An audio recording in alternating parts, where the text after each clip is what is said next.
ಎಲ್ಲರಿಗೂ ನಮಸ್ಕಾರ. ಬ್ಲಾಕ್ ಕಾಂಗ್ರೆಸ್ ಸಮಿತಿ ಪಾವಗಡ ಆಗ್ನೇಯ ಶಿಕ್ಷಕರ ಕ್ಷೇತ್ರದ ವಿಧಾನ ಪರಿಷತ್ ಸದಸ್ಯ ಚುನಾವಣೆ ಸಭೆ ಪಾವಗಡ ಪಟ್ಟಣದಲ್ಲಿ ನವನಿಧಿ ಕನೆಕ್ಷನ್ ಹಾಲ್ನಲ್ಲಿ ಆಗ್ನೇಯ ಶಿಕ್ಷಕರ ಕ್ಷೇತ್ರದ ವಿಧಾನ ಪರಿಷತ್ ಕಾಂಗ್ರೆಸ್ ಅಭ್ಯರ್ಥಿ ಮತಯಾಚನೆ ಸಭೆ ಏರ್ಪಡಿಸಲಾಗಿತ್ತು.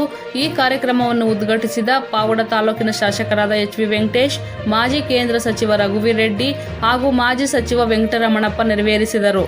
ನಂತರ ಅವರು ಮಾತನಾಡುತ್ತಾ 2 ಮಹತ್ವದ ಯೋಜನೆಗಳಾದ ಭದ್ರಾ ಮೇಲ್ದಂಡೆ ಯೋಜನೆ, ರೈಲು ಕಾಮಗಾರಿಕೆಯನ್ನು ಬೇಗನೆ ಆರಂಭಿಸಬೇಕೆಂದು ಹಾಗೂ ಆಗ್ನೇಯ ಶಿಕ್ಷಕರ ಕ್ಷೇತ್ರದ ವಿಧಾನ ಪರಿಷತ್ ಕಾಂಗ್ರೆಸ್ ಅಭ್ಯರ್ಥಿ ಡಿ.ಟಿ. ಶ್ರೀನಿವಾಸ್ ಗೆಲ್ಲಿಸಬೇಕೆಂದು ಹೇಳಿದರು.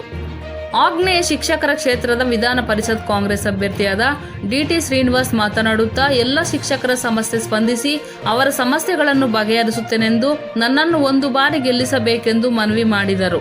ನಂತರ ಶಾಸಕರಾದ ಎಚ್.ವಿ. ವೆಂಕಟೇಶ್ ಮಾತನಾಡಿ, ಡಿ.ಟಿ. ಶ್ರೀನಿವಾಸ್ ಗೆಲ್ಲಿಸಿದರೆ ಶಿಕ್ಷಕರ ಸಮಸ್ಯೆಗಳ ಬಗ್ಗೆ ಧ್ವನಿ ಎತ್ತಿ ವಿಧಾನಸಭೆಯಲ್ಲಿ ಮಾತನಾಡುತ್ತಾರೆ ಹಾಗೂ ಇನ್ನು 1 ವರ್ಷದ ಒಳಗೆ ರೈಲು ಸಂಚಾರ ಆರಂಭಿಸಬಹುದು. ಉತ್ತಮ ಸೇವೆ ಮಾಡುವ ವ್ಯಕ್ತಿಯನ್ನು ನಮ್ಮ ಆಗ್ನೇಯ ಶಿಕ್ಷಕರ ಕ್ಷೇತ್ರದ ವಿಧಾನ ಪರಿಷತ್ ಕಾಂಗ್ರೆಸ್ ಅಭ್ಯರ್ಥಿಯಾದ ಡಿ.ಟಿ. ಶ್ರೀನಿವಾಸ್ ನವರನ್ನು ಗೆಲ್ಲಿಸಬೇಕೆಂದು ಮನವಿ ಮಾಡಿದರು.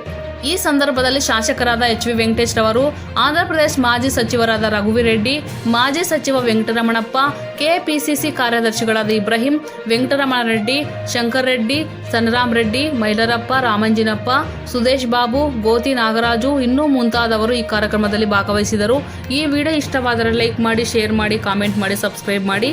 Thank you for watching my channel. ಮಾಡಿದ್ದೆ ಇಬ್ಬರು ಸಚಿವರು ಗೊಂದಲದಾರರಿಗೆ ಮಾಡಿದ್ದೆ. ನೀವು ನಾಲ್ಕು ದುಡಿದ್ರು ಹೌದಾ ಇಲ್ಲ? PU ಕಾಲೇಜ್ ವೇಕೆನ್ಸಿಗಳು ತುಂಬಾ ನಿಮ್ಗೆ ಎಲ್ಲ ಹೋಗಿ ನೀವು ಈಗ ಏನಿದಿರೋ ಒಬ್ಬೊಬ್ರು ಇಬ್ಬರು 2 ಟ್ರೈ ಮಾಡಿ ಕಷ್ಟಪಟ್ಟು ಎಲ್ಲ ಕಾಂಗ್ರೆಸ್ ಪಕ್ಷ ಇವತ್ತು ದೇಶದಲ್ಲಿ ಅಧಿಕಾರಿ ಬರೋ 100ಕ್ಕೆ 100 ಸೂಚನೆ ಇದೆ.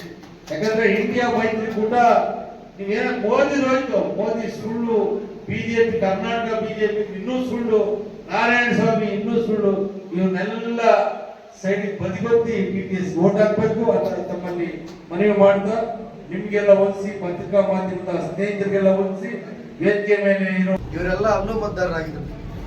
ಅಲ್ಲಿನೂ ಸಹ ಅವರಿಗೆ ಸೋತಿದ್ದೀನಿ ಅನ್ನೋ ಅನುಕಂಪ ಇವ್ರಿಗೂ ಇದೆ. ಯಾಕಂದ್ರೆ ಹಿಂದೆ ಸೇಮ್ ಇದೇ ಮತದಾರರ ವ್ಯಾಪ್ತಿಯಲ್ಲಿ ನಾನು ಇದ್ದೆ, ಒಂದು ಅವಕಾಶ ಆಗಿರಲಿಲ್ಲ.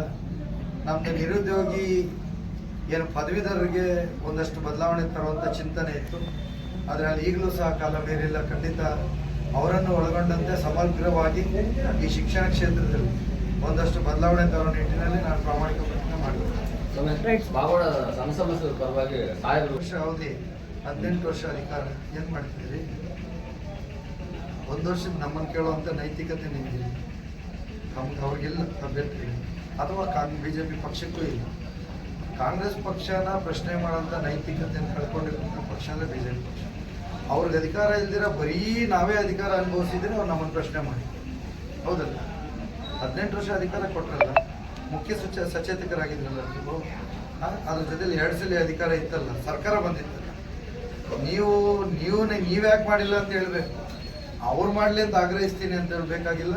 ನಮ್ಮ ಪಕ್ಷ ಬಂದಮೇಲೆ ನಮ್ಮ ರಾಷ್ಟ್ರೀಯ ಮ್ಯಾನಿಫೆಸ್ಟೋದಲ್ಲಿದೆ OPS. ಕರ್ನಾಟಕ ಇದು ಆಲ್ ಇಂಡಿಯಾದಲ್ಲಿ ಎಲ್ಲೆಲ್ಲಿ ಕಾಂಗ್ರೆಸ್ ಪಕ್ಷ ಇದೆಯೋ ಅಲ್ಲೆಲ್ಲನೂ ಈಗ ಆಲ್ರೆಡಿ ಅಳವಡಿಸಿದ್ದೇವೆ, ಹೌದಲ್ಲ? ತೆಲಂಗಾಣದಲ್ಲಿ ಮುಖ್ಯಮಂತ್ರಿಗಳು ಸೈನ್ ಹಾಕಿ ಅಲ್ಲೂ ಅಳವಡಿಸಿದ್ದಾರೆ. ನಮ್ಮಲ್ಲಿ ಈಗ ವರದಿ ತಗೊಳ್ತಾ ಇದ್ದೇವೆ.